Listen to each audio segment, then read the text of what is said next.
Welcome to the Wayne Bennett Podcast, celebrating West Virginia's people, places, and the culture of Southern Appalachia. Now here's your host, Wayne Bennett. Welcome to Wayne Bennett's Podcast. I'm your host, Wayne Bennett, and this is episode 129. It's February the 15th, the day after Valentine's Day, and our guest today is a businessman, an entrepreneur, and a longtime referee, Mr. Guy Holliday. Welcome. Good morning, Wayne. How's it going? Now, your dad's name is Guy also. Yes. And are you a junior or? I'm actually a third. Now, that brings me to the next question. Your grandfather, was he a preacher? Yes, he was a preacher, and then he also published several songbooks. So he liked music. So. Okay, I thought I'd heard him. There used to be a guy. There was a Guy Holliday from around the Leyland area. That was him. Mm-hmm. Okay. Now, your dad he's been involved in several different businesses and things like that. What was some of the stuff he was involved in? He basically was a coal miner pretty much my entire life. And then later on, we decided to open up a rental store. So we opened up equipment rental. Originally, it was down on Route 3. Then we moved over here to the bypass. But we had it for about 10 years. And then we sold out to a competitor, basically. And I managed it pretty much the entire time and managed for a little while when the new company took over and so forth. Is that how you learned how to operate equipment, was renting it? I guess Dad always had the knack, and he passed it on to me. Basically, we have the joke, we can run the box the excavator came in. So, And what about your mom? What's her maiden name? Her maiden name was Purdue. Her dad worked for Lewis Chevrolet for years. He was considered one of the top body men in West Virginia.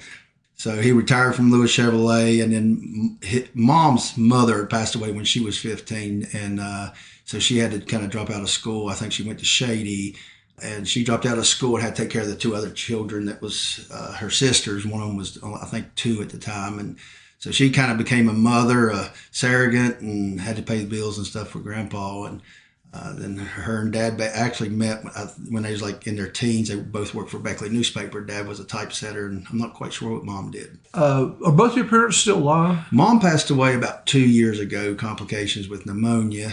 Dad still alive, 77 years old. He piddles every day. He don't slow down. Oh, good. Now, you have a sister? I have 3 sisters. 3 sisters? Yeah, 3 sisters. My oldest is in Wilmington. Sabrina Opal is in Tazewell. She had taught some schools, ran a couple private schools. She used to work at the FOP pool. She was manager there for several years. And then my younger sister, Teresa, she was a deputy sheriff in North Carolina. And now I think she works for a lawyer there in Raleigh, North Carolina. Now, I don't know for sure. I can't quite pinpoint when you and I first met. You were a kid. Was it into youth wrestling? Or? It would have been youth wrestling, and that's when you used to do the column and you made predictions on matches and so forth. And we had a county championship coming up. It was Bradley against Beckley, and you predicted I would lose to this kid. And to give you the fair right, I'd lost to him 3 times during the year. But I was bound and determined to beat him, and you said I'd lose by points, and I ended up pinning him. So I still have that little article, and that's kind of the trophy I received from that probably means more to me than any of the other trophies I ever won.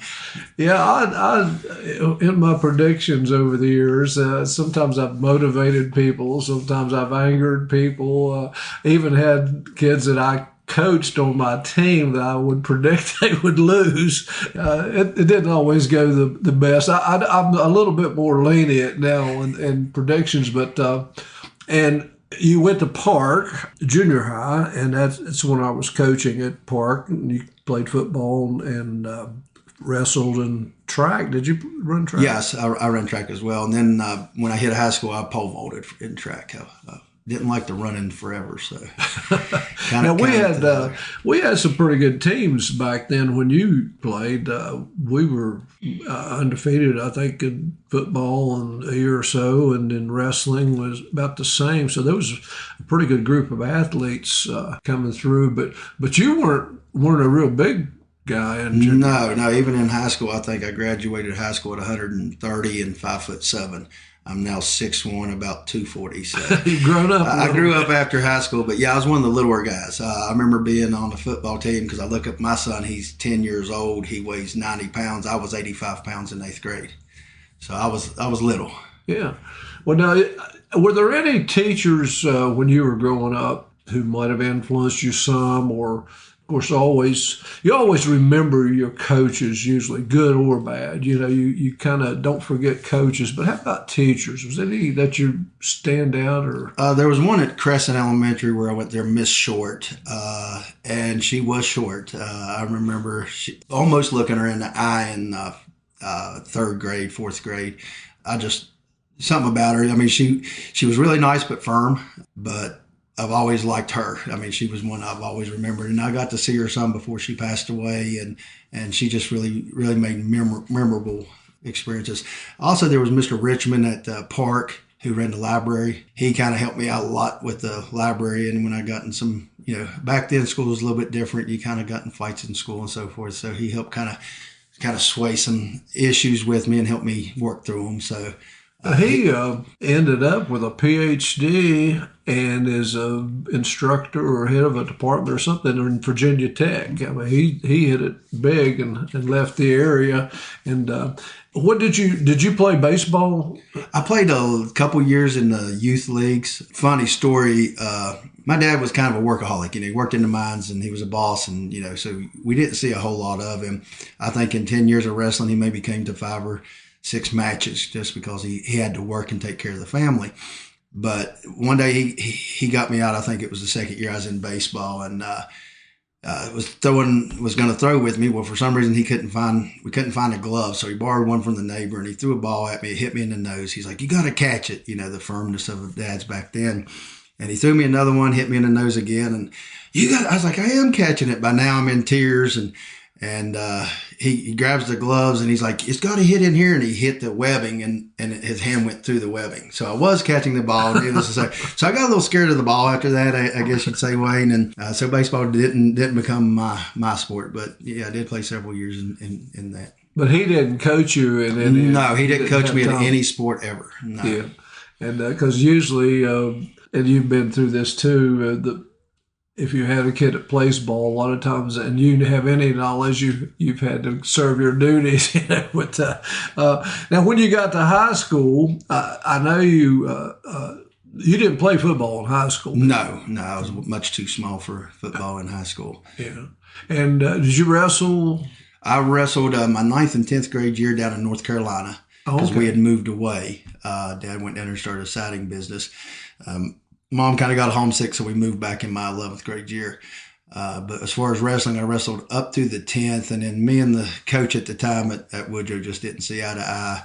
And that's one place I wish Dad would have been active, because to this day I regret not wrestling that 11th and 12th grade year, because by then I felt like I was above average, could have possibly placed at states, but needless to say, I quit on being a young kid that didn't know what he was doing because of a disagreement with the coach. And now you did pole vault. Yes, I pole vaulted at Woodrow the last 2 years. I pole vaulted 9th and 10th down in North Carolina, then 11th and 12th at Woodrow. How did you get into pole vaulting? Well, I'm kind of, at that time, I was a daredevil of sorts. I didn't care, bikes, bike tricks, so forth, and skateboarding. And it just seemed like the right thing to do, and I enjoyed it and had a lot of fun with it. Back when I coached track, if we had a pole vaulter, usually, or if I was picking a pole vaulter, I'd usually pick the craziest guy on the team, and then I would pick the ones who could do Chinese push-ups, the most Chinese push-ups, where you put your feet up on the wall and you go up. And if you could do that, you're a potential pole vaulter. Yeah, it takes a lot of upper body strength, definitely. Yes. And but they don't even nowadays around this area. They don't have, a lot of them don't even have pole vaulting in the track meets and stuff, because expense is safety expense and everything, and it's changed a lot. But after high school, what'd you get into? Well, after high school, actually my senior year, because again, I didn't wrestle, I helped coach some Pee-wee teams and so forth. Trying to figure out where my place was in life, worked a couple security jobs and so forth. And Ended up, that's around the time that Dad decided to go into the rental business. So kind of got the rental shop, the equipment rental, and started doing that.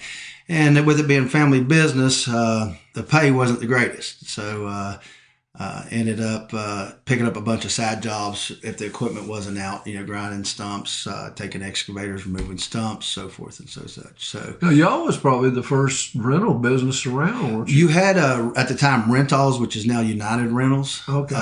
But we were the only competition to Rentals. There was no other place but Rentals in Beckley that you could rent anything. And so needless to say, we became the second at the time. And I think we did pretty good for the 10 years we was in it. It just it grew so big that to stay up with the competition, we had to get bigger, and we quite wasn't financially able to really get bigger. Yeah. And so we decided and got an offer, and we sold it, and it worked out good for us. Now, did you work in investigation or something at one time? Yes, I did. That was national security when I worked for them for a couple of years.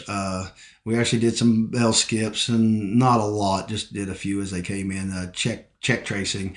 At that time, people used checks, so they wrote bad checks, so we would collect on those. And then I ran on a road patrol where we went around, made sure businesses and so forth were locked up, and just checked on their businesses throughout the night.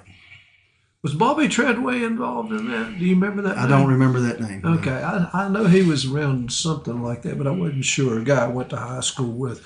Now, somewhere along the line, you had some kids, or you started coaching yourself. You started coaching youth football. I know you coached at North Beckley, and how did that come about? Well, I have two children with my first wife. They were 3 and 5 when I married her. So they're my stepchildren, but they're my children. They still call me Dad. We talk all the time. They're both in their 30s. My daughter April's working on her doctorate right now in psychology. My son is he is works from home, but he basically does fiber optics and so forth. And they're doing fiber optics in like New York. All over the United States. It's a national company, and he's kind of the manager over the construction of it. So he goes out. He was just in D.C., I know, last week looking at some of the jobs. So anyway, I started coaching with both them. I coached softball, baseball, did my part there. But then with football, my son Clint just had a knack for, he was the kid you could say, hey, run through that wall, and he'd run through the wall. He just...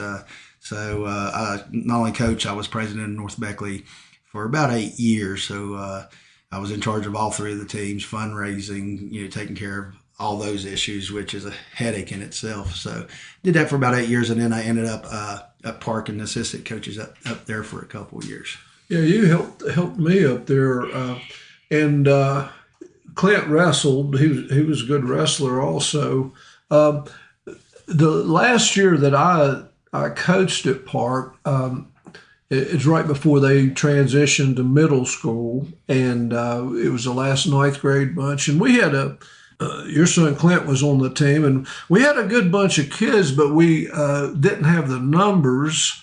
And that was one of the most unusual years that I ever coached. One of our best players before the season even started came up with mono and missed the entire season, so we lost 2 positions there. Then our starting fullback, the first game of the season, got hurt and missed the whole season until the very last game, and he came back, but it wasn't the same. And then it just seemed like every week we had different injuries. I mean, I never had a year like that. But the kids that were there, we moved kids around. You might be a guard this week and a fullback the next week, but the kids that were there, that was the bravest and toughest bunch of guys I'd ever been around. And we lost 3 games by a total of 15 points. Wow! And it could have easily been undefeated, but if we would have had the whole bunch the whole year, I think we would have. But that's the way it goes. But it kept our trainers pretty busy. I know at one point y'all put Clint, who today is probably 5'8", about 160. He wasn't very big. Y'all put him at nose guard. And he I was remember nose guard in a Summersville game, Yes. and the first play of the game, he hit the center, and the center to quarterback snap was bad. We scored a touchdown. Yes, yeah, I remember that. I remember that. But that was a fun bunch of kids. But like I said, we were 16 points away from being undefeated. It's just one of them things. But I'd never had a team like that had just got beat up and hurt, and it was just a weird, strange year. Now, somewhere along the line, you went into when you was in high school. You graduated with my son, didn't you? Right, 89. Yes, 89 at Woodrow. And what kind of music did you listen to? I was into, at that time, it's going to sound a little weird, but I was into the 50s, the bebop type. Really? Yeah, I had a cassette tapes galore in the car, and I like the 50s. Today, I'm kind of the old country, old rock, type guy, but that's kind of what I listened to in high school. That was kind of unusual for It was, much, yeah, but I enjoyed it. I like that sha-na-na and all that type of stuff, so I enjoyed it. Now, you went into construction business somewhere along the way. Yeah, I moved away I started wrestling in 97, and then ended up moving to North Carolina. Got a job offer down there to be a supervisor. I was a supervisor at a company down there that did the final mile of communications. And we had actually there's 3 factories, but at the time the factory I worked in, we had about 250 employees. We made cable and conduit, coaxial cable. We drew down aluminum and copper wire that would be your standard conductors and so forth. So I did that, and then moved back up here. I can't remember exactly the year. It's about 12, 13 years ago, maybe 13. And I started, Dad, I've always done construction. Dad's always done it on the side, so he kind of taught me. I mean, I remember at 7 years old mixing concrete for Dad, and he'd lay block or whatever. Come back, and my wife was regional director of operations for New River Community College. So we had, at this time, I had custody of 2 girls, and she had custody of a girl and a boy, and our youngest girls were both 3. So she kind of had the main job. I kind of took care of them and did a little construction on the side. And then after our second son was born, he was born in micropreemie. He was 24 weeks and 22 ounces at birth, 11 inches long. So he spent about 108 days in NICU down in Roanoke. And when we got home, she's like, I want to quit my job and stay at home with the kids. And I said, well, that's fine. So I went to construction full time, and that's been probably full time's been 8-9 years. Wow, is what I've been doing construction. I've built a few houses, built one up on Harper Road, and but building houses, it's boring. Everything's the same. It's not a lot of thought to it, to me. And then so I like the remods, bathroom, so forth, because everything's out of squared. You got to figure out how to make it straight. So yeah. I enjoy that. Well, there's a great demand for it. That's for sure. Now, how many kids you have at home now? At home right now, we have 4. We have 2 16-year-olds, a 10-year-old, and an 8-year-old. And then we have 4 out of the house. Like I said, Clint and April, they're in their things. My son or stepson, but he's 22, and he works for Steve Harry Electric. He's an electrician for them. They did the Stratton Elementary. They're working the hotel uptown park. They're helping on the gym when it finally gets built for Park Middle School. And then we have 2 16-year-olds at the house, and that's trying because they're learning to drive and so forth. So it can be a headache. Keep you busy. Yes. Well, I know you're talking about the refereeing. I know when you got into it, at one time, the way when the YMCA had the league, and then the county took it over, and then now it's set up as a nonprofit organization and kind of ran by groups. But before they started meeting on Sundays and stuff, you refereed one year. You called about every match and didn't get paid. That was volunteer. Right. Yes. And almost every match of the whole season, and that was a lot of evenings and a lot of work. Now they've got it set up a different way. Most of it's done on Sundays and kind of a tournament type atmosphere. But tell me a little bit about the wrestling. Hey, you're really into it now, and you've been at the state tournament. You helped keep the Southern Coalfield board going? Tell us a little bit about that. Well, with the Southern Coalfield Board, I think you were part of it. It was started in 1973. I think you had a hand in it. It wasn't that early. It would have been probably around 79 or 80, somewhere along the line. So basically, I refed, and then when I moved away, the board kind of collapsed. It just non-existent, which meant Kanawha County Board had to kind of take over in this area. Well, when I came back, the love I got for wrestling, and like you said, I used to go out and do it for free, and I enjoy the kids. I tell a lot of the new refs, I've said, you don't realize the influence as being a ref you have on some of these children. Some of these kids, it's the greatest thing that they have in their lives, that their home life's not good. And sometimes you can be the most positive thing to them.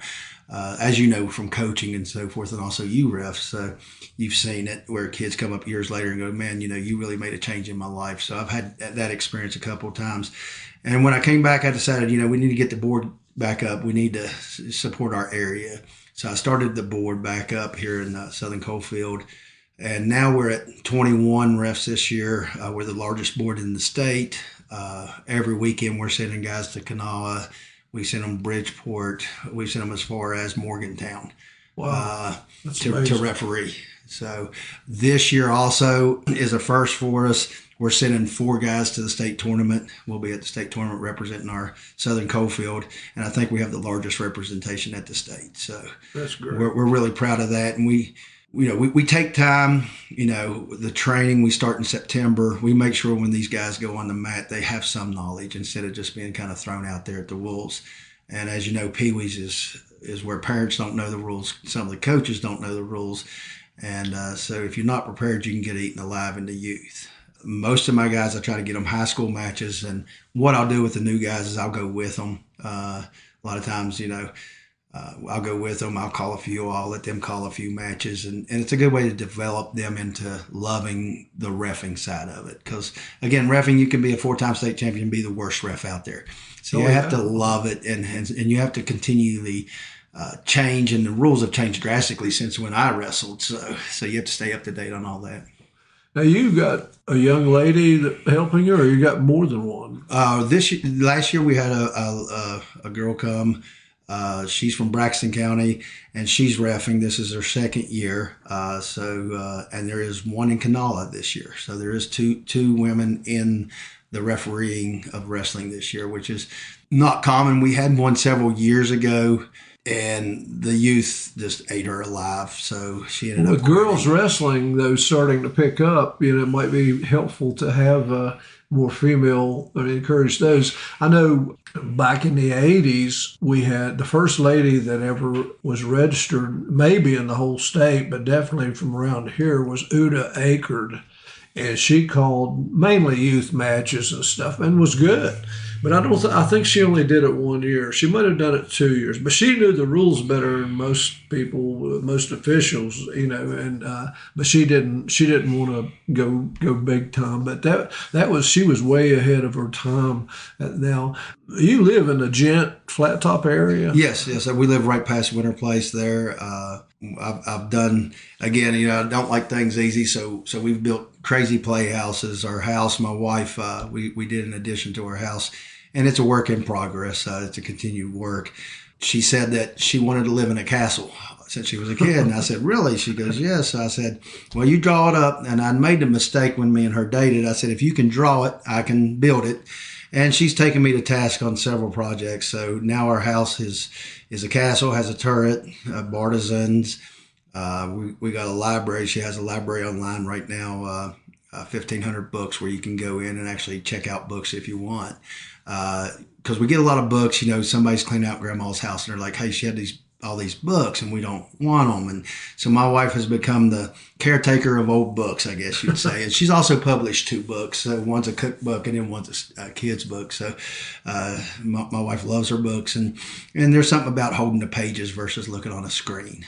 Now, the house, it's right past the entrance to the ski resort. Yes. And it's on the left, I guess. Yes. And you had have you finished the tower? I haven't finished the tower. I'm digging the rocks out of the woods, and so I'm using rock. I'm not using the this is not stone. Fake rock. No. This is real.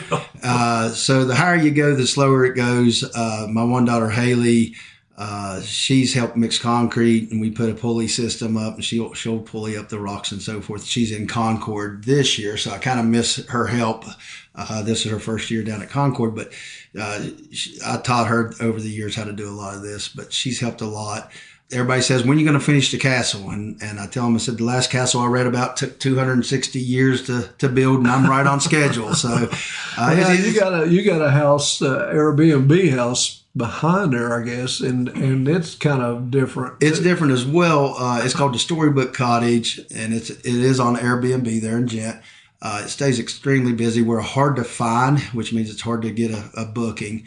Last year, I think we booked 320 days out of 365. So, but my wife wanted a porch that looked like it was falling down. She said, build the porch and just hit it with something. I'm like, honey, we can't quite do that. But so we built the porch a little crooked, and we've done a lot of different things. There's a lot of quirks inside that we have returning guests, and every time they come, they say, oh, I found this or I found that, little quirks that I've put into the makeup of the building, and then my wife has done it as well as the settings inside. So now they keep it rented pretty much? Or? Oh yes, like I said, we probably rented 320 days last year. So it stays busy. Some skiers, but a lot of people from Pittsburgh, Columbus. We've had people from South Korea, the UK, Germany. 3 different couples from Germany. Actually, there was a young couple from Germany, and he had cowboy hat on, boots, and he was trying to look American as American could be, but he looked as out of place as anybody. But they were a young couple, and they're like, oh, we're just here for the night. They showed up about 11, said, we're going to leave first thing in the morning. They ended up not leaving until like 2 or 3. They enjoyed the property, was laying around. But he was actually talking to him, asked him what he did, and he's a theoretical physicist, which is the same thing Sheldon Cooper is on the Big Bang. So I said, I can't talk to you, but me and you just ain't got nothing in common. But I looked at her, I said, what do you do? She goes, I'm a dancer. I was like, okay, I can get along with you. But they was fun kids that enjoyed, and we got to learn a lot about their country, and they learned a lot about ours. So it's neat to kind of take those mini vacations with somebody else, learn about their backgrounds and so forth. Well, you had got into weightlifting first, and then your wife got into it for a while, didn't she? Yes. My one daughter had cancer. She was diagnosed at 6 months. She went through 4 rounds of chemo, bone marrow transplant, real rare cancer. And we spent 8 months in the hospital. Out of the 8 months, we spent about 3 weeks home. So I ended up laying a lot and just eating pizza, drinking Pepsis. When she got out of the hospital, I looked in the mirror and I didn't look right. And I started weightlifting at that point. Well, my wife, I guess, wanted to be part of doing things that I do, like I do with her. She decided to start doing it, and she was actually preparing for a competition, had lost the weight, had gotten looking, as far as bodybuilding style, looking really good. And she was going to actually compete. And 3 weeks out of the competition, we had a date. She had all her stuff, it was doing the diet, was hangry all the time, as they say. So 3 weeks out, they canceled it because of COVID. Yeah. So she kind of lost all that, but she still works out. She works out in the mornings, and it's a way to relieve stress and so forth when you have a house full of kids and kids that are grown that you have to take care of. And then I still work out at night, and now 2 of my daughters, both the 16-year-olds and occasionally the 10-year-old. We go to the gym pretty much every night, and so it's kind of become a family thing. Now, of all the things you've got going on, you've decided to run for magistrate in Raleigh County. And this has been kind of an unusual year because, of course, all the magistrate positions have opened up, and 2 of the magistrates have decided to retire. That leaves 2 openings. And then they added another one, a 6th position. So there's 3 positions where there's not an incumbent involved. How come you decided to get into magistrate? Well, I've thought about it and this is nonpartisan. Yeah, this is nonpartisan. I've thought about it for years. I've got some dealings with the court system through my past, like with the security company and so forth. And then, I do have a couple rental houses that I've had to deal with and go through the magistrate court. So I kind of understand what they do. And it basically boiled down to, we fuss about politics. We fuss about the people that's in politics, and we sit and say, crime rates like this. And I just, my wife was like, well, everybody's complaining about it, but nobody's doing anything about it. Won't you run for something? And so I looked, and like you said, there's 3 seats open this year. It's hard to beat a sitting magistrate because they have the experience. They are behind the desk. They've done the job. So I just figured it was a good time with the 3 open seats. So I decided to file and try my hand at politics a little bit. You actually pick a division. It's not divided up geographically or anything. How did you end up you're in Division 3? Yeah, I'm in Division 3. Well, at the time when I was looking at it and was pondering it, I thought about it and was trying to pay close attention. And at the time, Division 3, I think, only had one. There might have been a second one by the time I filed, but there was only one guy in there. And I said, well, let me put my hat in the ring here. And I did. And filing date closed on a Saturday. And during that final week, I filed, I want to say the week before the deadline. And it seemed like Division 3 was where everybody wanted to go. So now we have 7, including myself, in Division 3, Division 6, and I think Division 1 has 4. And then one of the magistrates has one person running against them. So there's 2 magistrates that basically have their job for the next 4 years. They're nobody running against them. But so there's a total of 19 people running this year. So it is a big field.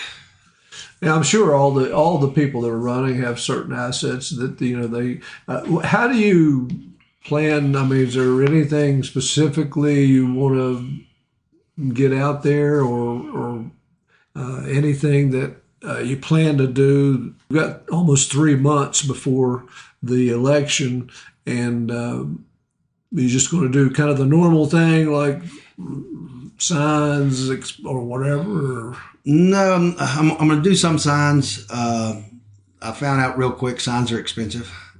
Didn't realize that those, we always call them the political flowers that start posting up and you're starting to see right now. I got some friends is like, yeah, I love when those come out. They're good shooting target, but they cost the candidates anywhere from the cheapest I can find is $8 online to $14 locally. So, you got to realize those signs are expensive. So the candidates put a lot of money into those yard signs, what we call the yard signs. And financially, I'm doing this all myself. I'm raising a family, so my funds are still limited.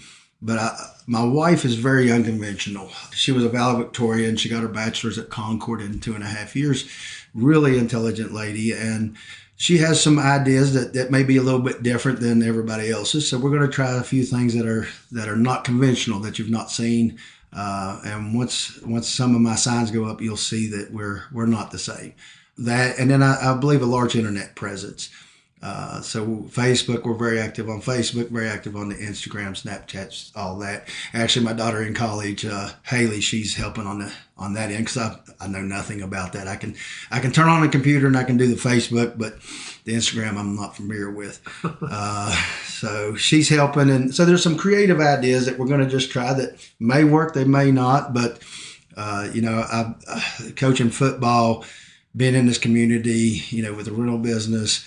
I know a lot of people. A lot of people know me, and I think basically common sense is going to prevail, and we'll hopefully pull out the win May 14th.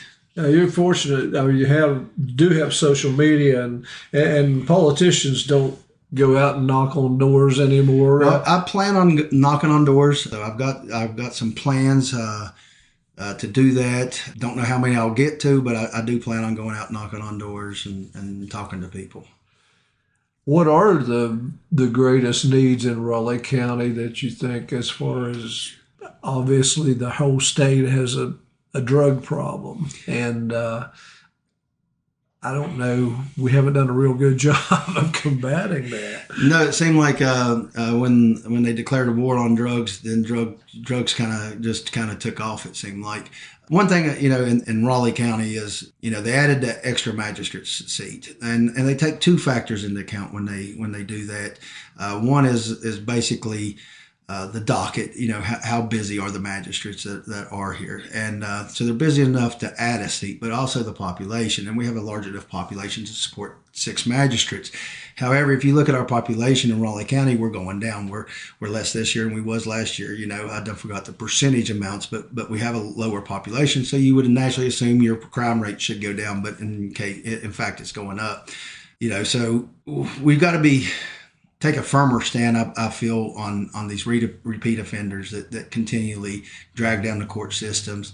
There's not a whole lot in that regard you can do as a magistrate, but I feel like if we can just be more active, that's one reason I ran. A lot of us complain, but we don't do nothing about it. So I'll get in the system and I'll figure out some of the ways and start being more active in a lot of other institutions at the government level that you can make some changes. Go to your representatives and have them make laws that will make it harder on some of these people that just seem to bog down the systems. Now, some people running will say they're more qualified than other people.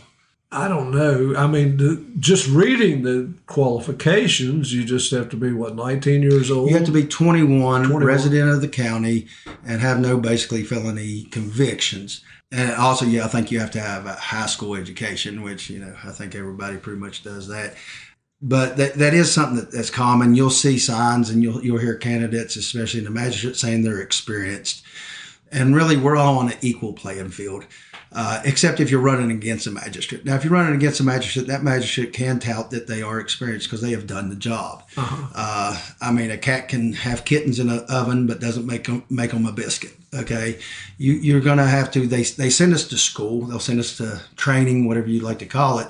After you're elected, you'll go through training in school, so you'll learn how to do the job. But I'm sure there's still going to be a learning curve, just like with wrestling. I'm now the rules interpreter for the youth wrestling. So I've got to deal and also mostly the head official to all the tournaments, which means all the complaints come to us. And when you're dealing with the complaints, you got the referee who says what he saw, and then you got the coach saying what he saw, and you got to come up with that conclusion of what's right and what's fair. And it's similar to what the magistrates do. But, if you're accused of something, basically you have to face a jury trial. If you was to face a jury trial, you'd want it to be made up of your peers in a community, not people like you, not necessarily someone with a formal education. I mean, as far as a jury, they pick it from the peers, from the community. And I think our forefathers, the people who made these regulations as far as the qualifications, realize that it doesn't have to be somebody with a formal education in Ivy League school or has worked in the legal system for decades.